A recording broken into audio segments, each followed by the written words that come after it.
Sirao. So utie onyankopon asem White Throne Ministries. Nyam ene ogene ho eye. So asempa no ene de asempa no ene de mpese me no bo mpae. Ede wase mbofo ne nyankopon. Omobrohu ne adoya ode adom ye enenso ye betie wasem. Firi osoro na bi hyirai we ndimafo ne Awurade Yesu Kristo din mu. Amen. Ebrebi atwamu Ireland memu. Asem bi si ambese ede tutu onyankopon asem ho. Niema ekoso ewo Ireland 1879 afia pema hanwatwe ene edi osonkron. Ohaw ene amane bebre eba ho asetiremu ye den. Enti yakoba ya ne se owura bia na wohwe papa bia na wo adan bebre. Owura ne friend Lord Enim. Na owo so je ni bia na wohwe na dan so emano. Captain and your friend Captain Charles Cunningham Boycott. Captain Charles Cunningham Boycott. Ona na wohwe adan no so. Ohwe se emre mu edin no ewo ho no nti oni efiru afo ni na atu agina. Na afi omo ya agene se ombetoto adan no mu. Nti ampani ampa omototo adan no mu. Omototo adan no mu no ede ya ho kyere kese eba omanfo so. Nti ahoyehia ene ohaw ne amane bebre bae. Ene na wura bi so e friend Charles Panel. Enso ne wonna etiti adan no mu no. Oni se omo tenants omo hia omo si da bi de ma ekoso a adan ewura no mu landlords no ade e ha dwene de omo so emfa dwene de koba ya ne se ene omo so ekotu agina se free sabre no ko no soma horo a omo de som ewura no ana se efiru a fo mpanimfo no omo ye free hokra omo mfichire omo no omo soma omo nko onkoto de emra onko ntomo hyase efri owura na friend say Captain Charles Cunningham Boycott no so osoma omo nko na fichire omo no afi ni nkrata ese odi free baby banso a omo mfa mma okodwom koto a omo nko eye ohaw bebre ema boycott ene na busuafo efi say oni obi osoma no ni letters mma ni fichire ye no osoma obi anko enti de koba ya ne say ne obe free ho na obesin akọ English here England to free Ireland and obesin call England okọ ho no ne kwasem ni okowui ewo ho afi apem hanwatwe de okronso 1897 nanso asema esi ho 1879 no eno na ekoya amane bebre nti ema odi ne din to so enne ohwa bibia esi eso ya boycott no ewura ni din Captain Charles Cunningham Boycott ono no mo hyase se osoma ye nko ni mfichire ye ndo ni bibia ye mfema no edin no ka ho nti enne saa na ekoso o wasetirem Kristo so mu asem bia binim kan se adum nti amma Kristo fo bebre akwagina se wontwe wo humfiri onyankompon mra nsem no ho senior Captain Charles Cunningham Boycott eba ne breso a omo yi efiri wu afo nyina ma ya omo soma omo nko omo ye bibia no saa na ekoso ebi ne mo gide se asem efren se adom grace nti ehia se obobo onyankopon mra nsem dukura din na so saa na tie o Bible no mu ana enna pesa me no gye no what is meant by the gospel or the good news asem panokra ene de e Christopher bebre adom enti onfo onyankopon mra nsem du anyahwe momen se na Bible no sika e wo mebusem Proverbs mebusem etredo no nwotwe enchemu enkron Proverbs 28 verse 9 wo say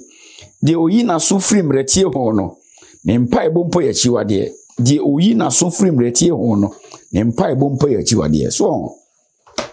so yi wa so firi onyankopon mra etie ho a Bible say mpa ebompo ya chiwade ese se hwe ni yi papa ebi se niema ekoso wiase we mo no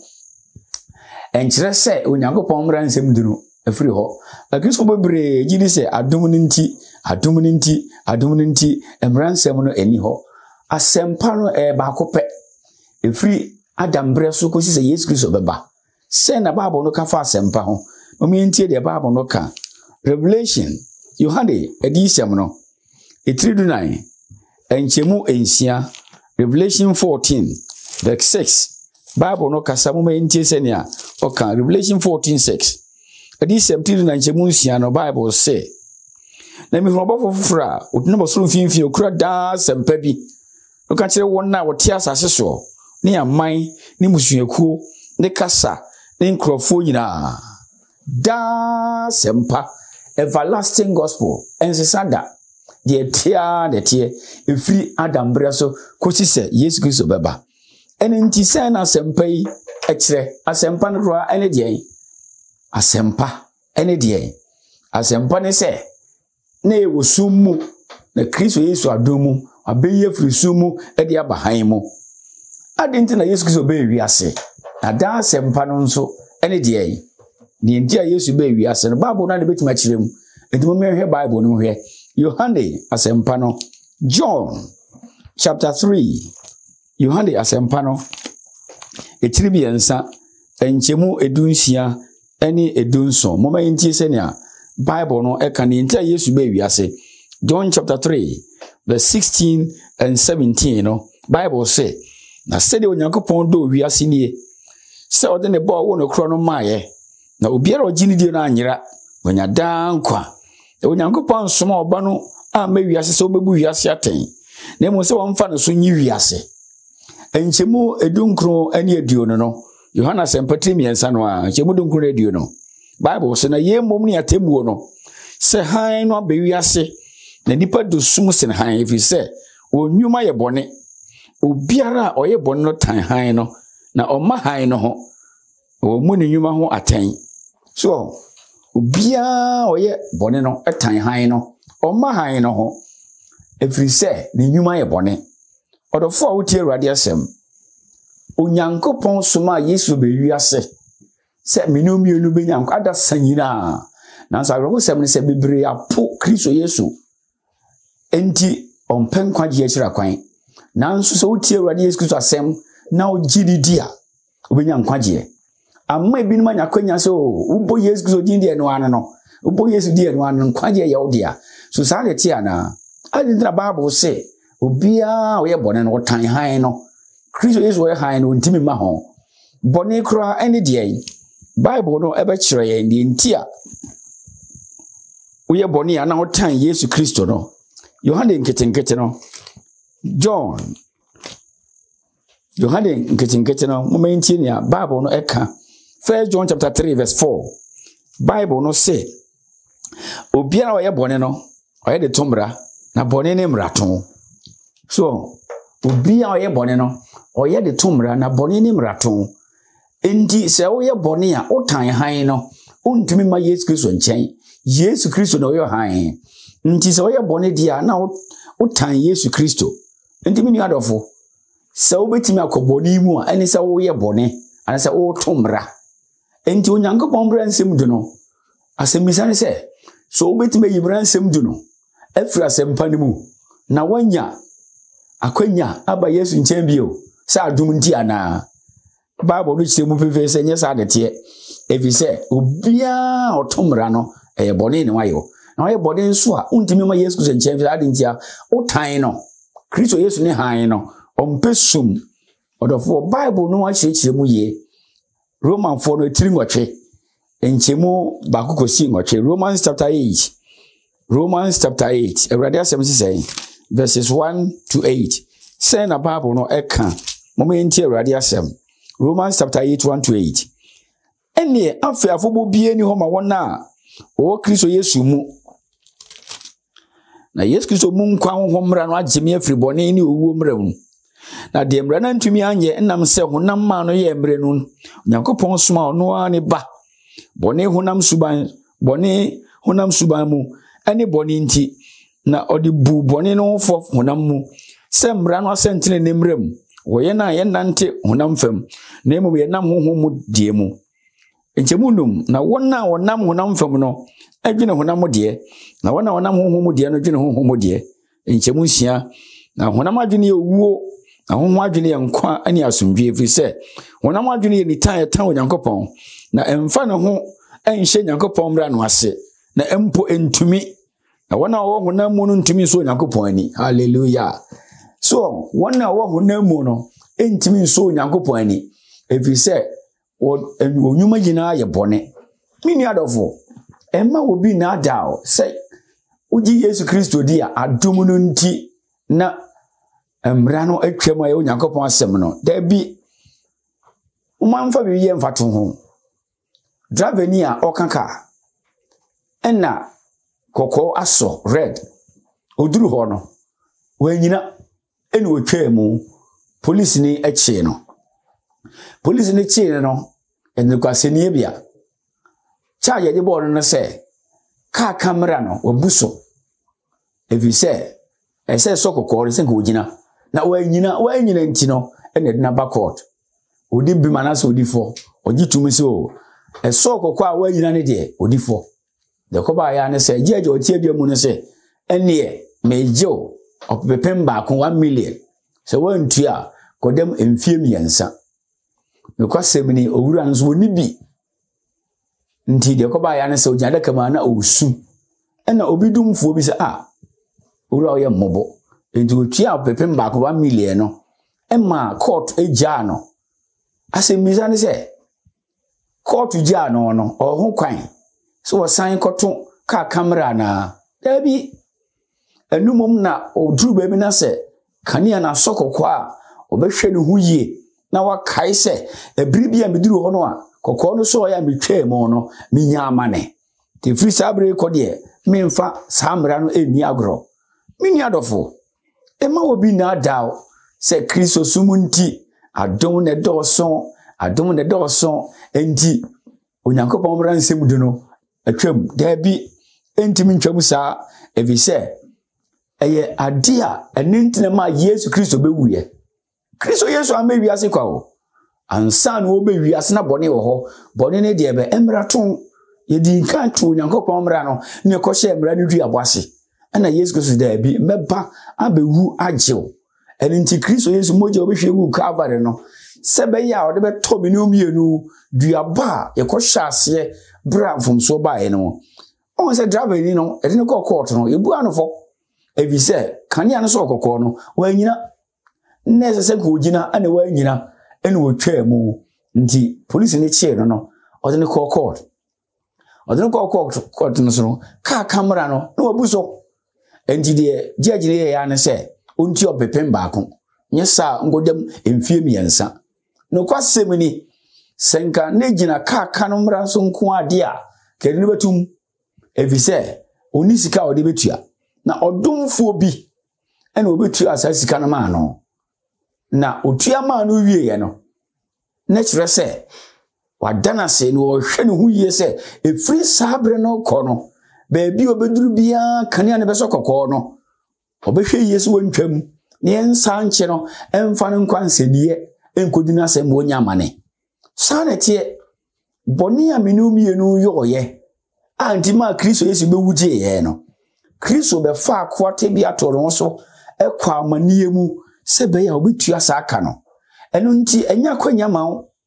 se wabe Kristo ni nti Yesu abehwe moja wu agye wonti utimi ye de ope dabi Kristo ni a wo ye no e ma wo hwe wo yie e wo ne ye nyina mu every say onyankopɔn ehwe di ma Kristo Yesu betua aka no ebiso onyame mra nsemre ni suban so yifro na eyi anko be yefre ho nanko ama Yesu amewukura emobi na ada Kristo fo bebre gidi se unyabo Yesu Kristo din dia enkwaje no eyawo dia enoa no odi bem bibie ni hobio em no bi din komase mo kan se o so unyabo Yesu din dia unyabo Yesu dia heaven dia okọ the Bible say Kristo Yesu be wuji ni panyina emobi na ada say na Bible no eka so ahifo ne bo Yesu din eya gidifo nko ana momo yen hwese ne Yakobo esi ekirekiremu ekiro yen James chapter 2 verse 19 Yakobo 3 no enchemu edunkono say na Bible no ka Bible say Ugidi se Onyankopon ye baako. Uye ni yie. Ahohommɔne nso gidi na ɔho popo. Satan po gidi se Yesu Kristo wɔ hɔ. Ahohommɔne gidi se Yesu wɔ hɔ. Enti se obo Yesu Kristo din a anya nwanwa. Ebi se Satan so etimi bo Yesu din. Obayefo timi bo Yesu din. Ahohommɔne timi bo Yesu din. Na nsonsono a wo mu ni se nea Yesu aka se yo no. Se wodi akira ene na betima mo nya nkwagye. Ebi se wo bo Yesu din na wo ye bone no. Na wo te se obayefo ana nipa boni ni a obo Yesu din na so di boni go so. Eya mfomso kese.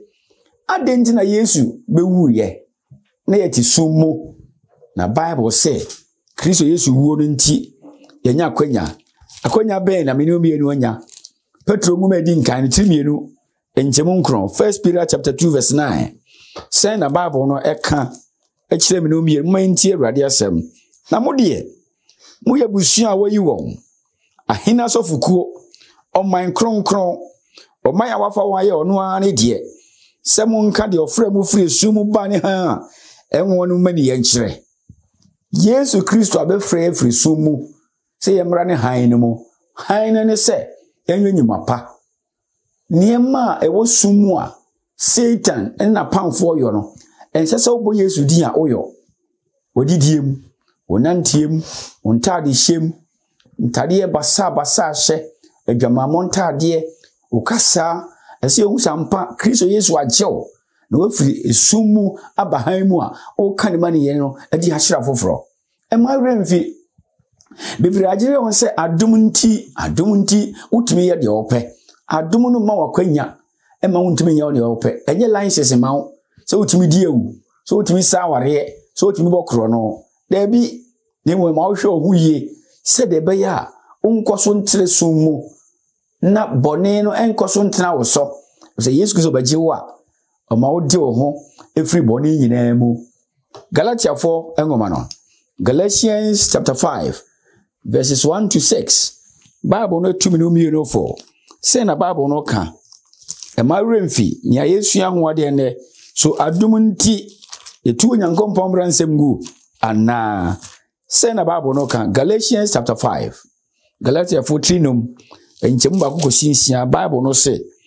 adihidie mu na Kristo amaya de en ho. Enti munyina pintin.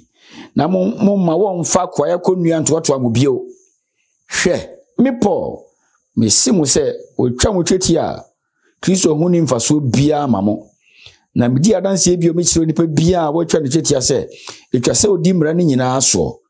Mo amopese obu mu bem mra ne mu no. Watete mu afri Kristo ho. Mu afri adom ahwease. Na yende yenam honhom so frigidie mu twen trene ani da so. Efise Kristo Yesu mu de hweti acha anam no tonya hwe. Ne mo gidia enam odoso ye adwuma. Aha na bebre enti ase. Kristo Yesu abegye efri esumu. Ekwan da ho. Ena twen da so. Ena atwen na buo. Amna donko kese na abetom. Do nam so no a na buo na du koto amna num. O da amna num. Enda so bie ni ho mu so wa wontimi mbie. Enna Kristo Yesu abaya atwede no de asimama. Se fa ho na frobra soro. Se wonya kwanya basuru biewa. Enye wa ho oden. Enye wonim de. Enye wa ho ofe. Ne mu atwede e besi mu no. Ene ma wonya kwanya se mensumetima asaba soro bio. Lise wonya kwanya basuru biewa na ya atwede no. Atwede no ni Yesu Kristo. Yani Onyankopon temtete efre body nti enu na Yesu Kristo bi hwie bojagu o Calvary serebe be se nya kwanya Onyankopon chembio elise wonya kwanya Onyankopon chembio na Yesu adoma na nyamra no de ya to enfomso bai atwede na bu ane ya tamna num eni nti akwanya bie ni ho ma bi o se ke bitima sa so repie na mo Yesu Kristo na dum nti ena obawura amranum se ya twede se fa no sofro bra Onyankopon chembio se wo hwa enima ehoro nso na eye adwuma wa asempa num dedi kan pa ye mra yetosumi no ye bone yetosumi yensa de bonye ni yetosumi enan ye Kristo yetosumi ye adom ensia eye twerensem na fe de to so nson no eye sempakani eye chie na tuo mu a wote ba kokoro afuru manye yi adentia Bible say otomra no a bone yaba emra no wato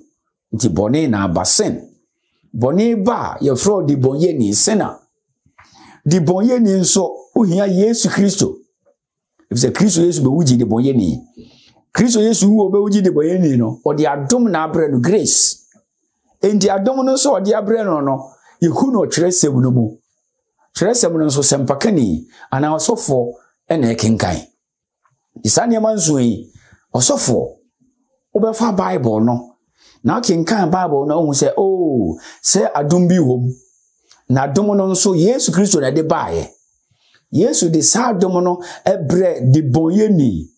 ema di bonyeni no jai bone ye ama onyankompon bra nsem no ase atim enti eye nson otomra no a bone aba bone ba oye di bonyeni hia Kristo Yesu di adom ne baaye adom no twerɛsɛm mu ena twerɛsɛm so sempakani na ka ho asɛm enti hye no nson Yesu Kristo wu obewuji eminomie no enye license ma eminomie no si etimi diewu etimi bokro no etimi saware edia danse kurumu dabi obi biara Kristo Yesu moja obehwe wu Calvary no ho aba no mfaso no ene so obetwe ne ho afiri bone ho ntokwasem awudie ani ensade krono apobo obi a Kristo Yesu agye no ontena office emfa 00 owunu ahoro nka ho enkoto kai dakro dabi obi a Yesu moja agye no onhye ntade basa dabi obi a Yesu moja agye no onko anajo beyie bumbo anase meeting bia dabi adentia Kristo Yesu agyewa frisa ohaw ni amane ni nyina mu se de beya obenya nkwagye endimi ni adofo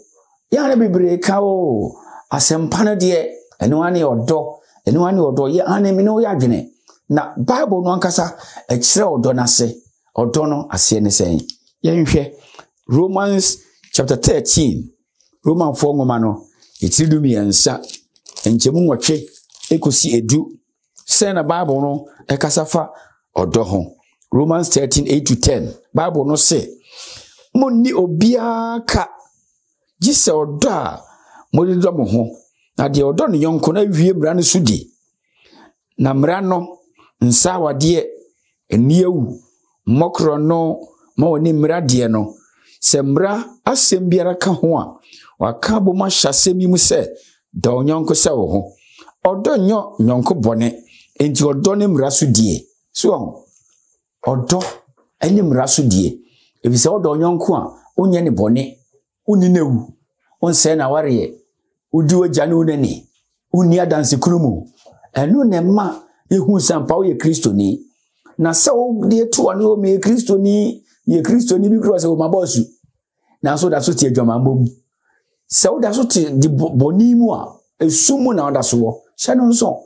bebre Bible show motu mo edi akwani aba hallelujah praise him na nso no obi yaka hallelujah praise him obodwaman hallelujah praise him odiewu hallelujah praise him oti office no obopo hallelujah praise him ogu obi aware hallelujah praise him be yenkomre nyina ono da no enye nyamsom no e kire se onye Yesu Kristo ni ebi se Satan bo Yesu din honhom fin bo Yesu din na nsonso ne wo mu ni se obi a Yesu agye wo no otwe ho free sa ne bo ni nyina mu emma adom a Yesu di adom wo no eho ba mfaso se owura no a na wokakaya kokoso ya otwife mu no woche no odine ko aseni abia no odi na sem ebu anofo e kan se ontua million baako wanya onkadam fie biansa no kwasem no ni sika eni obi dumfo bia obedom no tua sika no ma no a ko bedam efrise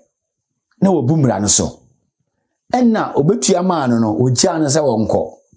eno mma na kwanya se oh obetua kana ma menti mesan afa kokomu se so a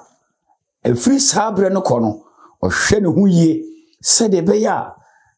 Koko no so a onko twimfam yensa nche no emfa no nko PlayStation bio no nsa nko ja amane. Yesu no ankasa num. Ono obaji mi no mie no. Enkwagye no sen na osibo ye nkoko. Yohane asempa no. Etiridu nine. Enchemu dunum. John chapter 14 verse 15. Bible no say Samodomia munni mashede so. If you love me, keep my commandments. Mini adofo. Emo bi na ada. Obi a Yesu Kristo agye no. Onaso ntiadwa mamom. Obi a Yesu Kristo agye no. Onaso mokro no. Obi a Yesu Kristo adom na dom no. Odi na gya ne. Obu benifo. Onye basa.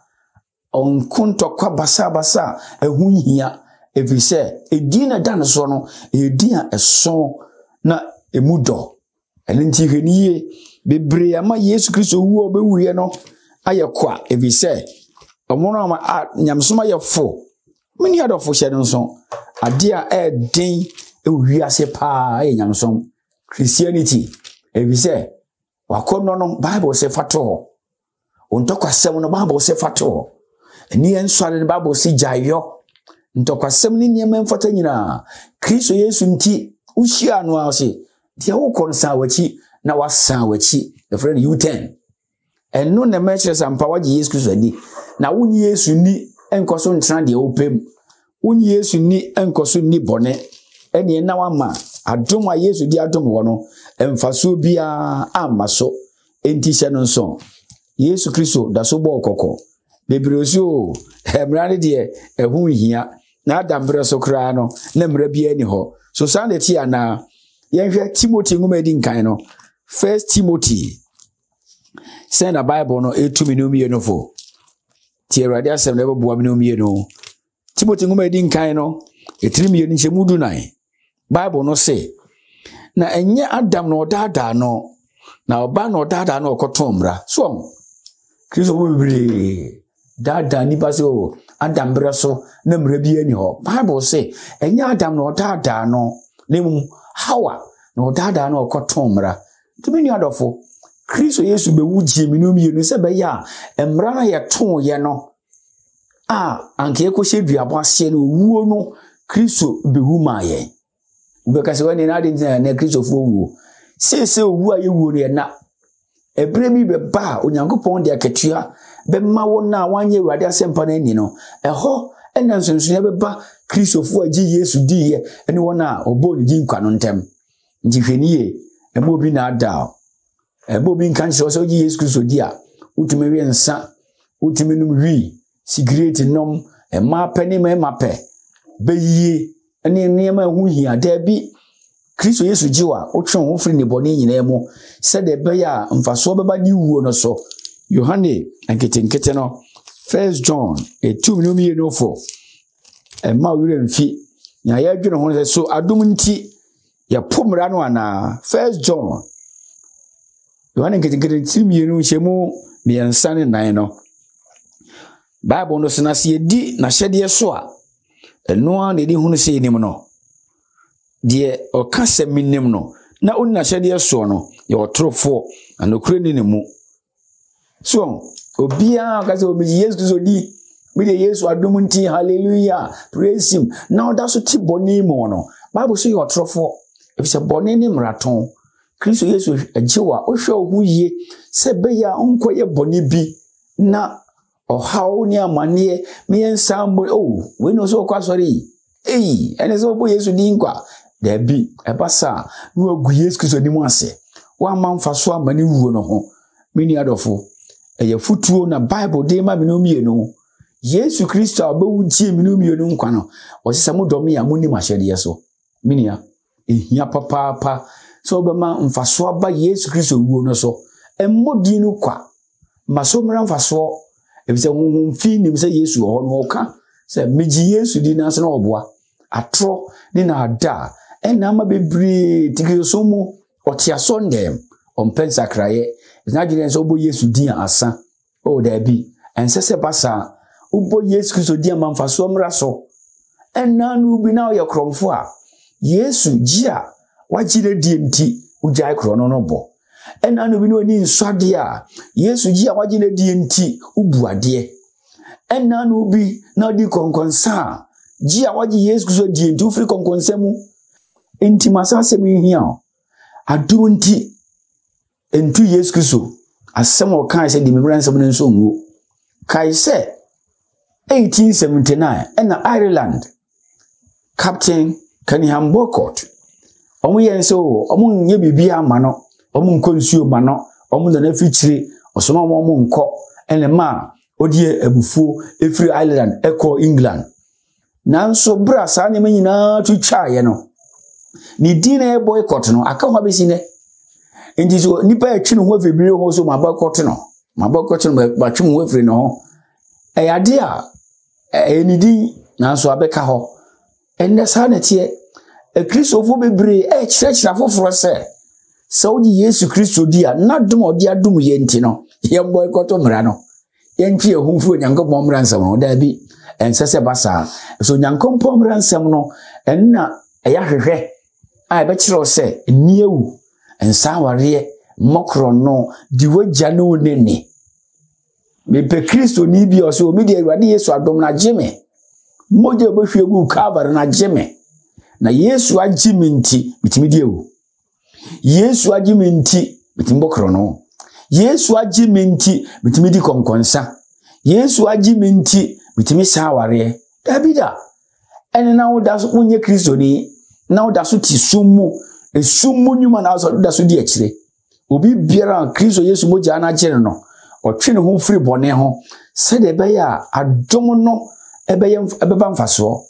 ebize obia obehu obia npese ohunu suban bia Yesu bampa Bible no ka ho asem se ebiti omu na onfa Bible no nto ho so anase onyi Yesu asem pa no ni na onda so mokro no una so nsaware una so niewu ene na onda so ti ABCD mu esumu nyuma na onda so wo epese otini otiase yie se Kristo Yesu adom no etumi ade nyina ye na Kristo Yesu jiwa na wodom wa senia oya atwede besi amna ni mo no se ufri amna ni mu efa atwede ne ho ba soro a enjere se sakota amna ni mu ene nko akem